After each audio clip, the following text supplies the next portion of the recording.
ಮಿತ್ರರಿಗೆಲ್ಲರಿಗೂ ನನ್ನ ನಮಸ್ಕಾರಗಳು. ಪತ್ರಿಕಾ ಬಂಧುಗಳು ಮತ್ತು ಪೊಲೀಸ್ ಅಧಿಕಾರಿಗಳು ಇವತ್ತೆಲ್ಲರೂ ಕೂಡ ಇಲ್ಲಿ ನೆರೆದಿದ್ದೇವೆ. ಇದು ಕಾಂಗ್ರೆಸ್ ಸರ್ಕಾರ ಆಡಳಿತ ಮಾಡತಕ್ಕಂತ ಈ ಸಂದರ್ಭದಲ್ಲಿ ಏನು ಆರ್ಸಿಬಿ ಗೆದ್ದಿದೆ ಅದರ ಕ್ರೆಡಿಟ್ ಅನ್ನ ಈ ಸರ್ಕಾರ ತೆಗೆದುಕೊಳ್ಬೇಕು ಅಂತೇಳಿ ಹಪಾಹಪಿಗೆ ಆಗಿರ್ತಕ್ಕಂಥ ಅನಾಹುತ. ನಾನು ಒಂದು ಮಾತನ್ನ ಕೇಳಲಿಕ್ಕೆ ಬಯಸ್ತೇನೆ. ಮಾನ್ಯ ಸಿದ್ದರಾಮಯ್ಯನವರೇ, ಈ ಆರ್ಸಿಬಿಗೂ ನಿಮಗೂ ಏನಾದರೂ ಸಂಬಂಧ ಇದೆಯಾ? ನಾನು ಸ್ಟೇಡಿಯಂಗೆ ಹೋಗ್ಬೇಕಾ? ಅಲ್ಲಿ ಕುಡ್ಕರ ದುಡ್ಡಲ್ಲಿ ಮಾಡಿರುವಂತ ಜಾಗಕ್ಕೆ ನಾನು ಹೋಗ್ಬೇಕಾ ಅಂತ ಕೇಳಿದ್ರಿ. ಬೇಡಪ್ಪ. ಆರ್ಸಿಬಿ ಅಂದ್ರೆ ಏನು? ಆರ್ಸಿ ಅಂದ್ರೆ ರಾಯಲ್ ಚಾಲೆಂಜ್ ವಿಸ್ಕಿ. ಅದಕ್ಕೆ ಬೇಕಾದ್ರೆ ಹೋಗ್ಬೋದಾ ನೀವು? ಮಲ್ಯ ಅವರು ಆ ಕಾಲದಲ್ಲಿ ಅವರ ವಿಸ್ಕಿನ ಹೆಚ್ಚು ಪ್ರಚಾರ ಮಾಡಲಿಕ್ಕೆ ಇಟ್ಟ ಹೆಸರು ಅದು, ಬ್ರ್ಯಾಂಡ್ ನೇಮು. ಅದ್ರ ಹೆಸರು ತಗೊಳ್ಬೇಕು ಅಂತ ನೀವು ಹೋದ್ರಲ್ಲ, ನಿಮಗೆ ನಾಚಿಕೆ ಆಗೋದಿಲ್ವಾ? ಹೋಗ್ಲಿ, ಜನರನ್ನ ಕರೆದವ್ರು ಯಾರು? ವಿರಾಟ್ ಕೊಹ್ಲಿ ಕರೆದಿದ್ರ? ನಾನು ಕಪ್ಪು ಗೆದ್ದು ಬಿಟ್ಟಿದ್ದೀವಿ, ಸಂಭ್ರಮಾಚರಣೆ ಮಾಡೋಣ ಬನ್ನಿ ಅಂದ್ರ? ನಿಮಗೇನ್ ಸಂಬಂಧ ಇತ್ತು? ನೀವು ಅವ್ರ ಕಪ್ಪು ಗೆದ್ದಿದ್ದ, ಅವರು ಕಪ್ಪು ತಗೊಂಡು ಹೋದ್ರು. ಈಗ ಬರೀ ಮುತ್ತಿಟ್ರಿ, ಮಿಟ್ಬಿಟ್ರಿ. ಆದ್ರೆ ಚಿಪ್ಪು ಗೆದ್ದಿದ್ದೆ ಯಾರೀಗ? ಚಿಪ್ಪು ನಿಮ್ಮದು. ಈಗ ಜನರಿಗೂ ಚಿಪ್ಪು ಕೊಟ್ರಿ. ಬನ್ನಿ ಮೆಟ್ಲುಗಳ ಮೇಲೆ ಸಂಭ್ರಮಾಚರಣೆಗೆ ಅಂತೇಳಿ ಮುಖ್ಯಮಂತ್ರಿಗಳು, ಉಪಮುಖ್ಯಮಂತ್ರಿಗಳು ನೀವೇ ಕರೆದ್ರಿ. ಸ್ಟೇಡಿಯಂಗೆ ಬನ್ನಿ ಅಂತ ನೀವೇ ಕರೆದ್ರಿ. ಕರೆದು 11 ಜೀವಗಳನ್ನ ತೆಗೆದು ಅವರನ್ನ ಅವರವರ ಮನೆಗೆ ಪಾರ್ಸಲ್ ಮಾಡಿದ್ರಿ. ನ್ಯಾಯನ ಇದು? ಇದು ಸ್ವಯಂಕೃತ ಅಪರಾಧ. ಪೊಲೀಸ್ ಇಲಾಖೆ ಹೇಳಿದೆ ಇದನ್ನು ಮಾಡ್ಲಿಕ್ಕಾಗೋದಿಲ್ಲ. 3ನೇ ತಾರೀಕು ನೈಟು ಬೆಳಗ್ಗೆ 5 ಗಂಟೆವರೆಗೂ ಸಂಭ್ರಮಾಚರಣೆ ನಡೆದಿದೆ ಇಡೀ ರಾಜ್ಯದಲ್ಲಿ, ಬೆಂಗಳೂರಿನಲ್ಲಿ ವಿಶೇಷವಾಗಿ. ಆದ್ರಿಂದ ನಮ್ಮ ಸಿಬ್ಬಂದಿ ಎಲ್ಲರೂ ಇದ್ದಿದ್ರಿಂದ ಇವತ್ತು ಮಾಡಕ್ಕಾಗೋದಿಲ್ಲ ಅಂತೇಳಿ ಅವತ್ತೇ ಅಧಿಕಾರಿಗಳು ನಿಮಗೆ ವಿಷಯ ಮುಟ್ಟಿಸಿದ್ದಾರೆ. ಆದ್ರೂ ಕೂಡ ನೀವು ಕರೆ ಕೊಟ್ಟು ಜನರನ್ನ ಕರೆಸಿ ಈ ರೀತಿ ಮಾಡಿದ್ದೀರಲ್ಲ. ನಮ್ಮ ಜೋಶಿ ಅವರು ನಿನ್ನೆ ಕೇಳಿದ್ರು, ಇದು ಬಹಳ ಅನ್ಯಾಯ ಮಾಡಿದ್ದು ಅಂತಂದ್ರೆ ಮುಖ್ಯಮಂತ್ರಿಗಳು ಏನ್ ಹೇಳ್ತೀರಿ? ಜೋಶಿ ಅವರು ಟೆರರಿಸ್ಟ್ ಅಂದ್ರಿ, ಭಯೋತ್ಪಾದಕ ಅಂದ್ರಿ. ನಿಜವಾದ ಭಯೋತ್ಪಾದಕ ಈ ರಾಜ್ಯಕ್ಕೆ ಮಾನ್ಯ ಸಿದ್ದರಾಮಯ್ಯನವರೇ ಬಿಟ್ಟು ಬೇರೆ ಯಾರು ಅಲ್ಲ. 11 ಜನರನ್ನ ಜೀವ ತೆಗೆದವರು ಟೆರರಿಸ್ಟ? ಯಾಕೆ ಜೀವ ತೆಗೆದ್ರಿ ಅಂತ ಕೇಳಿದವರು ಟೆರರಿಸ್ಟ? ಇನ್ನು ಕೆಲವು ಮಂತ್ರಿಗಳು ಮಾತಾಡ್ತಾರೆ, ಹೆಣದ ಮೇಲೆ ರಾಜಕಾರಣ ಮಾಡ್ತಾರೆ ಬಿಜೆಪಿಯವರು, ರಣ ಹದ್ದುಗಳ ತರ ಅಂತ.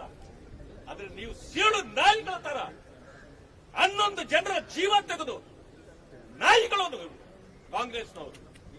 ನಾನು ಏನು ಎಕ್ಕಿಲ್ಲದೆ ಹೇಳ್ತೇನೆ, ಸೀಳು ನಾಯಿಗಳು ನೀವು. ನಮಗೆ ಹೇಳ್ತೀರಿ ನೀವು? ಮಾನ ಮರ್ಯಾದೆ ಇಲ್ಲದೆ ಇಂಥ ಒಂದು ದಂಧೆಯಲ್ಲಿ ಬಿದ್ದಿರ್ತಕ್ಕಂಥ ನೀವು ಬೆಳಗ್ಗೆಯಿಂದ ರಾತ್ರಿವರೆಗೆ ದಂಧೆ, ಲೂಟಿ, ಅದಾದ ಮೇಲೆ ಈ ರೀತಿ ಜನರ ಪ್ರಾಣ ತೆಗೆಯೋದು, ಮಾನ ತೆಗೆಯೋದು. ನಿಮಗೆ ಮಾನ ಮರ್ಯಾದೆ ಇಲ್ಲ ಅಂತೇಳಿ ಎಲ್ಲರ ಮಾನ ಮರ್ಯಾದೆ ತೆಗೆದಿದ್ದೀರಿ. ಇದಕ್ಕೆ ಕಾರಣ ಬೇರೆ ಯಾರು ಅಲ್ಲ. ಮೊದಲ ದಿವಸ ಹೇಳ್ತೀರಿ ಯಾರು ಪೊಲೀಸ್ನವ್ರದ್ದು ಏನೂ ತಪ್ಪಿಲ್ಲ. ಹಾಗಿದ್ದ ಮೇಲೆ ನಿಮ್ಗೇನ್ ರೋಗ ಬಂದಿತ್ತು? ಬೆಳಗ್ಗೆ ಎದ್ದ ತಕ್ಷಣನೇ ಮೇಲ್ನೋಟಕ್ಕೆ ಯಾರ್ಯಾರು ತಪ್ಪು ಮಾಡಿದ್ರು ಅವ್ರನ್ನ ಸಸ್ಪೆಂಡ್ ಅಂತೀರಿ. ಒಬ್ಬ ಕಮಿಷನರ್ನ ಸಸ್ಪೆಂಡ್ ಈ ಬೆಂಗಳೂರಲ್ಲಿ ಮಾಡಿದ್ದು ಇದುವರೆಗೂ ಉದಾಹರಣೆಯೇ ಇಲ್ಲ. ಆದ್ರೆ ಇತಿಹಾಸನೇ ಇಲ್ಲ. ಮೇಲ್ನೋಟಕ್ಕೆ ಗೊತ್ತಾಯ್ತು ಗೊತ್ತಾಯ್ತಲ್ಲ ನಿಮಗೆ. ಕೆಳನೋಟ ಏನು? ನಿಮ್ಮ ಕೆಳನೋಟನು ಸ್ವಲ್ಪ ಹೇಳ್ಬೇಕಾಗಿತ್ತಲ್ಲ, ಬರೀ ಮೇಲ್ನೋಟ ಹೇಳಿದ್ರಿ. ಅವ್ರು ಏನ್ ತಪ್ಪು ಮಾಡಿದ್ರು? ನಿಮ್ಮ ತಪ್ಪನ್ನ ಉಳಿಸ್ಕೊಳ್ಳಿಕ್ಕೆ, ನಿಮ್ಮ ಚರ್ಮ ಉಳಿಸ್ಕೊಳ್ಳಕ್ಕೆ ಬೇರೆಯವರ ಚರ್ಮ ತೆಗೆಯುವಂತ ಸರ್ಕಾರ ಇದು. ಆದ್ರಿಂದ ಇಲ್ಲಿ ಯಾರ ಮೇಲೇನೂ ನೀವು ಗದಾಪ್ರಹಾರ ಮಾಡಬೇಕಾಗಿಲ್ಲ. ತಪ್ಪು ಮಾಡಿರ್ತಕ್ಕಂಥದ್ದು ಮುಖ್ಯಮಂತ್ರಿಗಳೇ, ತಪ್ಪು ಮಾಡಿರ್ತಕ್ಕಂಥದ್ದು ಉಪಮುಖ್ಯಮಂತ್ರಿಗಳೇ. ನನಗ್ ಗೊತ್ತಿಲ್ಲ, ಈ ರಾಜ್ಯಕ್ಕೆ ಹೋಮ್ ಮಿನಿಸ್ಟರ್ ಇದ್ದಾರೆ ಅಂತ ನನಗನ್ಸಲ್ಲ. ಯಾಕೆಂತಂದ್ರೆ ಅವರು ಸ್ವಲ್ಪ ಸಪ್ಪೆಯನ್ನ ಕಾರಣಕ್ಕೆ ನೀವು ಅವ್ರನ್ನ ಮುಡ್ಸೇ ಬಿಟ್ಟಿದ್ದೀರಿ, ತುಳಿದೇ ಬಿಟ್ಟಿದ್ದೀರಿ. ವರ್ಕ್ ಫ್ರಮ್ ಹೋಮ್ ಅವರು ಅದೇ ಇರ್ಲಿ, ಹೋಮ್ ಮಿನಿಸ್ಟರ್ ಅಲ್ವೇ? Work from home, home minister work from home ಅಂತ ಏನ್ ಮಾಡಕ. ಆದ್ರೆ ಇದು ಸ್ವಯಂಕೃತ ಅಪರಾಧ. ಇದಕ್ಕೆ ನೀವು ಪ್ರಯಾಗ್ರಾಜಲ್ಲಿ ಆಗ್ಲಿಲ್ವಾ? ಆಗಿದೆ. ಅದು ದೊಡ್ಡ ಒಂದು ಕಾರ್ಯಕ್ರಮ. ಅದು 65 ಕೋಟಿ ಜನಸಂಖ್ಯೆ ಸೇರಿತ್ತು. ಒಂದು ಸಣ್ಣ ಅನಾಹುತ ಆಗಿದೆ, ಅದನ್ನ ರೆಕ್ಟಿಫೈ ಮಾಡಿ. ಅದು ಜನರೇ ನೀವೆಲ್ಲ ಬನ್ನಿ, ನಿಮ್ ಪ್ರಾಣ ತೆಗಿತೀವಿ ಅಂತ ಯಾರು ಹೇಳಿಲ್ಲ. ಅಷ್ಟು ಮಾತ್ರ ಅಲ್ಲ, ಜಮ್ಮು ಕಾಶ್ಮೀರದಲ್ಲಿ ಹೇಳಿದ್ದೀರಿ. ಏನ್ 26 ಜನ ತೀರ್ಕೊಂಡು ಹೋದ್ರು ಟೆರರಿಸ್ಟ್ಗಳು. ನಿಮ್ಮನ್ನ ಕೇಳಿ ಬಂದು ಗುಂಡೊಡಿತಾರ ಅಥವಾ ನಿಮ್ಮನ್ನ ಕೇಳಿದ್ರ? ಆದ್ರಿಂದಾಗಿ ನಾವು ಹೇಳ್ತಕ್ಕಂಥದ್ದು ಅದೆಲ್ಲವೂ ಕೂಡ ಅನಾಹುತಗಳು. ಇದು ಸ್ವಯಂಕೃತ ಅಪರಾಧ. ನೀವು ಈಗ ಏನಾಗಿದೆ ಅಂತಂದ್ರೆ, ಹುಚ್ಚರ ಕೈಯಲ್ಲಿ ದೊಣ್ಣೆ ಕೊಟ್ಟಿದೆ. ಹುಚ್ಚರ ಕೈಯಲ್ಲಿ ದೊಣ್ಣೆ ಕೊಟ್ರೆ ಆ ಹುಚ್ಚ ಯಾರ ತಲೆ ಹೊಡಿತಾನೋ ಗೊತ್ತಿಲ್ಲ. ಈಗ ಪೊಲೀಸ್ನವ್ರ ತಲೆ ಹೊಡೆದಿದ್ದಾರೆ. ನಮ್ಮ ತಲೆನೂ ಹೊಡಿಬಹುದು, ನಿಮ್ ತಲೆನೂ ಹೊಡಿಬಹುದು. ಪ್ರಶ್ನವ್ರು ಕೇಳಿದ್ರೆ, ನೀನ್ ಹೇಳಿದ್ದಕ್ಕೆಲ್ಲ ಉತ್ತರ ಕೊಡಕ್ಕಾಗಲ್ಲ, ಕೂತ್ಕೊಳ್ಳಿ ಅಂತೀರಿ. ಎಂತ ಇದು ದುಂಡಾವರ್ತಿ ಮಾಡ್ತೀರಿ? ಪ್ರಜಾಪ್ರಭುತ್ವಕ್ಕೆ ಬೆಲೆ ಕೊಡ್ತಿದ್ದೀರಾ ನೀವು? ನಾವು ಯಾವುದೇ ಕಾರಣಕ್ಕೆ ನಿಮ್ಮ ತಲೆದಂಡ ಆಗುವವರೆಗೆ ನಾವ್ಯಾರೂ ಕೂಡ ವಿರಮಿಸೋದಿಲ್ಲ. ಮುಖ್ಯಮಂತ್ರಿಗಳೇ ಪ್ರಥಮ ಅಪರಾಧಿ. ನಂಬರ್ A1 ಅವರೇ, DCM number 2, home minister number 3. ಇವು ತಲೆದಂಡ ಆಗಲೇಬೇಕು. ಇಲ್ಲ ಅಂತಂದ್ರೆ FIR ಆಗಲೇಬೇಕು. ಪೊಲೀಸ್ ಮಹಾನುಭಾವರು ಇಲ್ಲೆಲ್ಲ ಇಷ್ಟು ಜನರು ಇದ್ದಾರೆ ನೋಡಿ. ನಾನು ಪದೇ ಪದೇ ಈ ವಿಚಾರ ಹೇಳ್ತೇನೆ. ರಾಜಕಾರಣಿಗಳು 5 ವರ್ಷಕ್ಕಾಗಿ ಬರ್ತಾರೆ, ಹೋಗ್ತಾರೆ, ಅಧಿಕಾರ ಇರುತ್ತೆ. ನೀವು 30-35 ವರ್ಷ ಇರ್ತಕ್ಕಂಥವ್ರು. ಪ್ರಜಾಪ್ರಭುತ್ವವನ್ನು ಕಾಪಾಡ್ತಕ್ಕಂಥ ಪ್ರಥಮ ನೀವೇ ಆಗ್ಬೇಕು, ನೀವು ಮಾಡಬೇಕು. ಯಾರಿಗೂ ನೀವು ಸೊಪ್ಪು ಹಾಕ್ಬೇಕಾಗಿಲ್ಲ. ನ್ಯಾಯವನ್ನ ಎತ್ತಿ ಹಿಡಿತಕ್ಕಂಥ ಕೆಲಸ ಮಾಡ್ರಿ. ಇವತ್ತು ನೀವೇನ್ ಮಾಡ್ತಿದ್ರು ನಾವು ಇಡೀ ರಾಜ್ಯದಲ್ಲಿ ನೋಡ್ತಾ ಇದ್ದೇವೆ. ಅವರ ದರ್ಪಕ್ಕೆ ನೀವು ಬಾಗ್ತಾ ಇದ್ದೀರಿ. ಅದರಿಂದಾಗಿ ಬಾಗಿದ ತಕ್ಷಣ ಶಿರಚ್ಛೇದ ಆಗೋದು ನಿಮ್ಮದೇ. ಯಾರು ಬಂದರೂ ನಿಮ್ಮನ್ನೇ ಗುರಿ ಮಾಡೋದು.